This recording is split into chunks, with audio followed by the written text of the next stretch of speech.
ତୋର କି ରାଗ ପାଦ ପଡ଼ି ଯାଉଛି ଜମାରୁ ଆଗକୁ ଯାଇ ହେଉନାହିଁ। ମୁଁ ଆଉ ଆଗକୁ ଯାଇପାରିବିନି ଭାଇ। କ୍ଷୁଧାରେ ପେଟଟା ମୋର ଜଳି ଯାଉଛି। କିଛି ନ ଖାଇଲେ ମୁଁ ମରିଯିବି ଭାଇ, ମୁଁ ମରିଯିବି। ତୁ ଗୋଟାଏ ବଡ଼ ପେଟୁ ସବୁବେଳେ ଖାଲି ଖାଇବି ଖାଇବି ଖାଇବି। ଆମ ପାଖରେ କଣ ଅଛି ଯେ ତୋତେ ଖାଇବାକୁ ଦେବି କହିଲୁ? ଆଉ କଣ ତୋତେ ଲୁଚେଇ ମୁଁ କୋଉଠି କଣ ଖାଇଦେଇଛି ଯେ ମତେ କଣ ଭୋକ ଲାଗୁନି? ଭୋକ ହେଲେ କିଛି କରିବାର ଉପାୟ ନାହିଁ। ମୁଁ ଆଉ ଚାଲିପାରିବିନି ଭାଇ। ଆଃ, ଭାରି କଷ୍ଟ ହେଉଛି। ମୋତେ କିଛି ଖାଇବାକୁ ଦିଅ ଭାଇ, ମୋତେ କିଛି ଖାଇବାକୁ ଦିଅ। ଜଗା, ଯିଏ ଦୁଃଖ କଷ୍ଟ ସହି ନାହିଁ ସେ କେବେ ହେଲେ ଦୁଃଖୀ ମାନଙ୍କର ଦୁଃଖକୁ ବୁଝି ପାରିବ ନାହିଁ। ମୁଁ ଆଜି ଠିକ ଅନୁଭବ କରୁଛି ରେ, ମୁଁ ଆଜି ଠିକ ଅନୁଭବ କରିପାରୁଛି। ତୁମେ ଠିକ କହିଛ ଭାଇ। ଏ ଦୁନିଆରେ ଯିଏ ଦୁଃଖ ସହି ନାହିଁ ସେ କାହାରିକୁ ହେଲେ ଚିହ୍ନି ପାରିବ ନାହିଁ। ହୀନ ନୀଚ ଦରିଦ୍ର ଧାର୍ମିକ ଭକ୍ତି ପ୍ରେମରେ ପୂରିଥାଏ ତାହାର ଅନ୍ତର। ଜଗା, ଚାଲ ଆମେ କିଛି ଗରିବ ଘର ଦେଖି ଖାଇବାକୁ ମାଗିବା। କାଳେ କିଛି ମିଳିଗଲେ ନିଷ୍ଠୁର ଉଦରଟା ପୁରିଯିବ ଆଜି। ହେଲେ ଭାଇ, ଆମେ ଏଡ଼େ ହତଭାଗା ଯେ ଯେଉଁଠିକି ଗଲେ ସମସ୍ତେ ଆମକୁ ମାଡ଼ ମାରି ଘଉଡ଼ାଇ ଦେଉଛନ୍ତି। ବଡ଼ପଣ୍ଡା ଘରକୁ ଗଲେ ତା ବିଧବା ମା ଆମକୁ ମାଡ଼ ମାରିଲା। ସେ ଦରଜ ଆଜି ଯାଏଁ ଯାଇନି ଭାଇ। ପଦ୍ମ ପୋଖରୀକୁ ଗଲେ ସେଠାରୁ ଆମେ ନିରାଶ ହୋଇ ଫେରିଲୁ। ଭାଇ, ଏ ଉଦର ଜ୍ୱାଳା ମୁଁ ଆଉ ସହିପାରୁନି ଭାଇ, ସହିପାରୁନି। ଜଗା, ଚାଲ ଏବେ ଦାଣ୍ଡେ ଦାଣ୍ଡେ ବୁଲି କିଛି ଖାଇବାକୁ ମାଗିବା। କାଳେ କିଛି ମିଳିଗଲେ ପୈତୃକ ପ୍ରାଣଟା ରହିଯିବ ଆଜି। ହେଲେ ଭାଇ, କେମିତି ଭିକ୍ଷା ମଗାଯାଏ ମୋତେ ଜଣା ନାହିଁ। ତୁମେ ଆଗ ଭିକ୍ଷା ମାଗିଲେ ତାପରେ ଯାଇ ମୁଁ ମାଗିବି। ମତେ ମଧ୍ୟ ଜଣା ନାହିଁ। ତୁ ଆଗ ମାଗେ ତାପରେ ମୁଁ ମାଗିବି। ତାହେଲେ ମୁଁ ଭିକ୍ଷା ମାଗୁଛି ଭାଇ, ମୁଁ ଭିକ୍ଷା ମାଗୁଛି।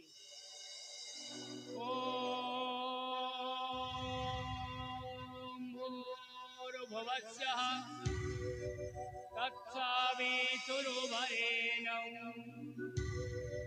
ଭର୍ଗୋ ଦେବସ୍ୟ ଧୀମହି धियो यो नः प्रचोदयात्। କିଏ ଅଛ ମା ମାନେ ବାବୁ ମାନେ, ଆମକୁ କିଛି ଖାଇବାକୁ ଦିଅ ମା, ଆମକୁ କିଛି ଖାଇବାକୁ ଦିଅ। ଏ ହାତରେ ତମ୍ବା ପାତ୍ର, କାନ୍ଧରେ ଛତା, ମସ୍ତକରେ କାଟି ଅଛୁ ତିଳକର ଚିତା।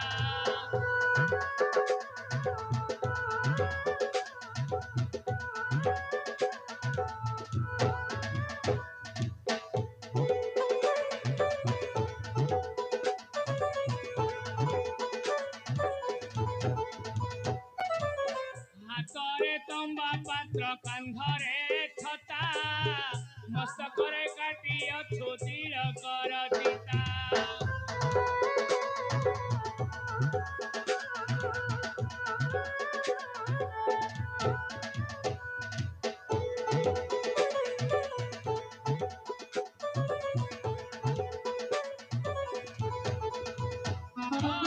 ମୁଖରେ ନୀତି ଶାସ୍ତ୍ର କରୁଛୁ ବଖାନ, ଧର୍ମ ଦାଣ୍ଡେ ବୋଲୁଛୁ ଶ୍ରୀକ୍ଷେତ୍ର ବ୍ରାହ୍ମଣ, ଶ୍ରୀକ୍ଷେତ୍ର ବ୍ରାହ୍ମଣ।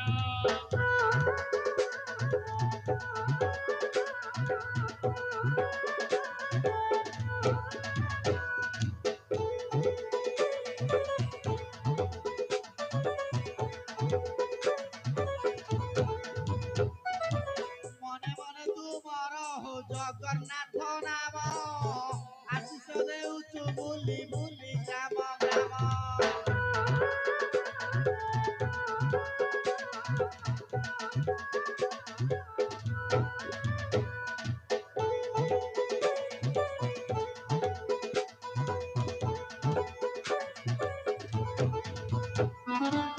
ମନେ ମନେ ତୁ ମୋର ହୋ ଜଗନ୍ନାଥ ନାମ, ଆଶିଷ ଦେଉଛୁ ବୁଲି ବୁଲି ଗ୍ରାମ ଗ୍ରାମ।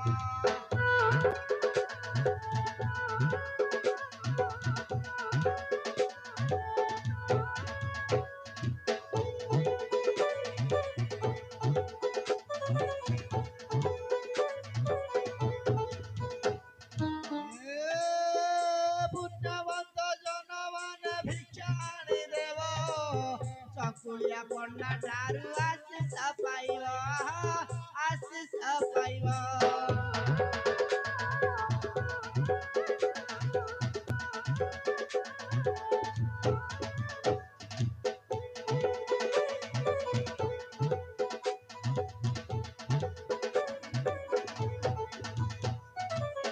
ଅଞ୍ଜୁଳାରେ ଚାଉଳ ଭରି ନ ଆଣିବ, ବାସନରେ ଆଣି ନନା ଗୋସେଇକି ଦବ।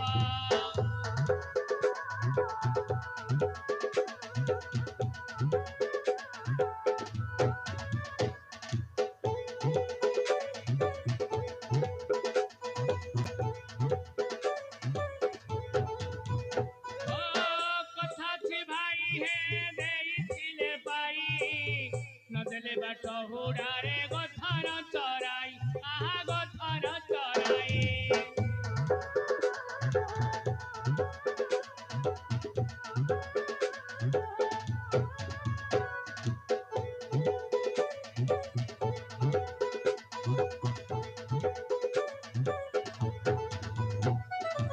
ଅନ୍ନଦାନ ମହାପୁଣ୍ୟ ଦେଇଥିଲେ ତୁହି, ଅନ୍ତକାଳେ ବସିବୁ ତୁ ବୈକୁଣ୍ଠରେ ଯାଇ।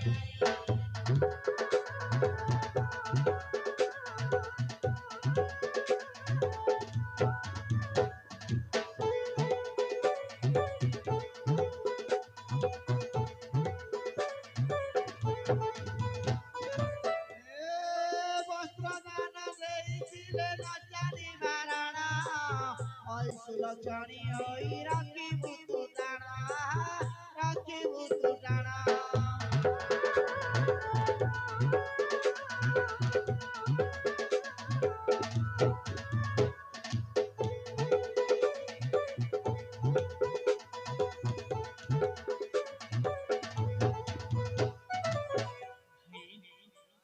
ବାବୁ ମାନେ ମା ମାନେ ଆମକୁ ବହୁତ କିଛି ଦେଇଛନ୍ତି।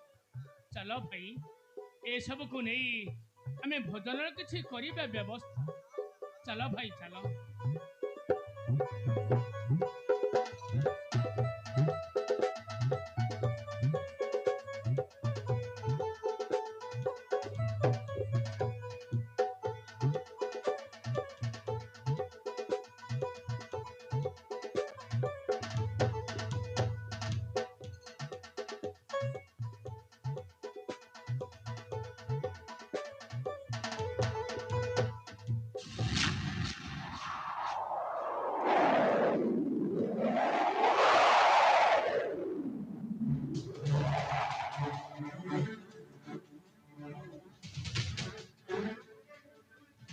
ଭାଇ, ଏସବୁ କେମିତି ହେଲା ଭାଇ? ଆମର ଧନ ସବୁ କୁଆଡ଼େ ଉଭେଇ ଗଲା। ମୁଁ କିଛି ବୁଝିପାରୁନି ଭାଇ, ମୁଁ କିଛି ବୁଝିପାରୁନି। ଉତ୍ତରର ଜଳ ଆଉ ସହି ହେଉନାହିଁ। ଜଗା, ଏଇ ସମୁଦ୍ର ନିକଟରେ ଦେଖାଯାଉଛି ଏକ ନଅର। ଚାଲ ଏବେ ଯିବା ଆମେ ସେଇ ନଅର ନିକଟେ, କାଳେ କିଛି ମିଳିଗଲେ ପୈତୃକ ପ୍ରାଣଟା ରହିଯିବ ଆଜି।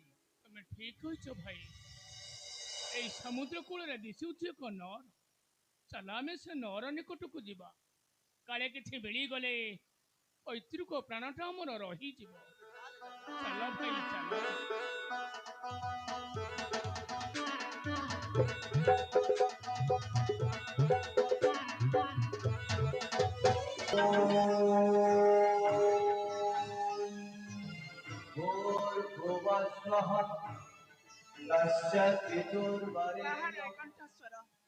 କଣ ପାଇଁ ଯେ ତନୁ ମନକୁ ମୋହର ସତର୍କଣ ପତି ଦେବତା ଆସିଛନ୍ତି ମୋହର ନିକଟେ। ଆଜି ମୋର ଅହଭାଗ୍ୟ, କୃତାର୍ଥ ହେଲି ପ୍ରଭୁ, କୃତାର୍ଥ ହେଲି ମୁଁ, କୃତାର୍ଥ ହେଲି। ମା ତୁଳସୀ, ଶୁଣୁଛ ମା, ମୁଖରେ ପବିତ୍ର ବେଦ ଧ୍ୱନି, ମୁକ୍ତିମଣ୍ଡ ବ୍ରାହ୍ମଣ ବେନି ଡାକନ୍ତି ବିକଳେ, କିଛି କରିବେ ଭୋଜନ, ତାଙ୍କୁ ଡାକି ଆଣି ମା।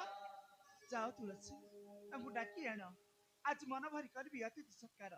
ଯାଅ ତୁଳସୀ, ତାଙ୍କୁ ଡାକି ଆଣ। ତେବେ ମୁଁ ଯାଉଛି ମା, ସେ ବେନି ବ୍ରାହ୍ମଣକୁ ଡାକି ଆଣୁଛି ମୁଁ। କିନ୍ତୁ ତୁଳସୀ,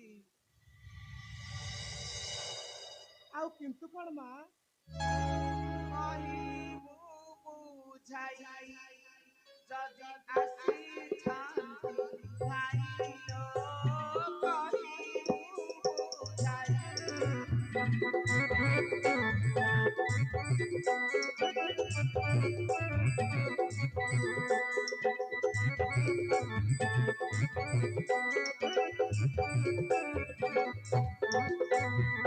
ବସିବେ ମୋରା ସାଥୀ ଚଣ୍ଡାଳୁଣୀ ମୁନିର କହିବୁ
ଏପରି ମିଥ୍ୟା କଥା କହିବାକୁ ମତେ କାହିଁକି ଦେଉଛ ନିର୍ଦ୍ଦେଶ? ଅତିଥି ଫେରିଲେ ଧର୍ମ ହୋଇଯିବ ଧ୍ୱଂସ। ହଁ ମା, ଅତିଥି ଫେରିଲେ ଧର୍ମ ହୋଇଯିବ ଧ୍ୱଂସ। ତୁଳସୀ, ମୁଁ ତୋର କୌଣସି କଥା ଶୁଣିବା ପାଇଁ ବାଧ୍ୟ ନୁହଁ। ଯା ଡାକି ଆଣ ତାକୁ। ତେବେ ମୁଁ ଯାଉଛି ମା, ସେ ବେନି ବ୍ରାହ୍ମଣକୁ ଡାକି ଆଣୁଛି ମୁଁ।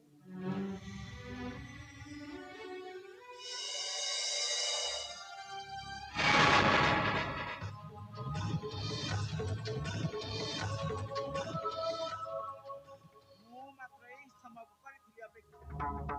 ମୁଁ ଦେଖି ପ୍ରଭୁ, ତୁମ ଗର୍ବ ତୁମ ଅହଙ୍କାର କେତେ ଦିନ ଯାଏ ତିଷ୍ଠି ରହୁଛି। ମତେ ଚଣ୍ଡାଳୁଣୀ କହି କରିଲ ଧିକାର। ମୁଁ ତୁମକୁ ଚଣ୍ଡାଳ ବିଟାଳ କରିବି ପ୍ରଭୁ। ମୁଁ ତୁମକୁ ଚଣ୍ଡାଳ ବିଟାଳ କରିବି। କାରଣ ମୁଁ ହଉଛି ରତ୍ନାକର ସାଗର ନଦିନୀ ମହାଲକ୍ଷ୍ମୀ ପଦ୍ମାଳୟ।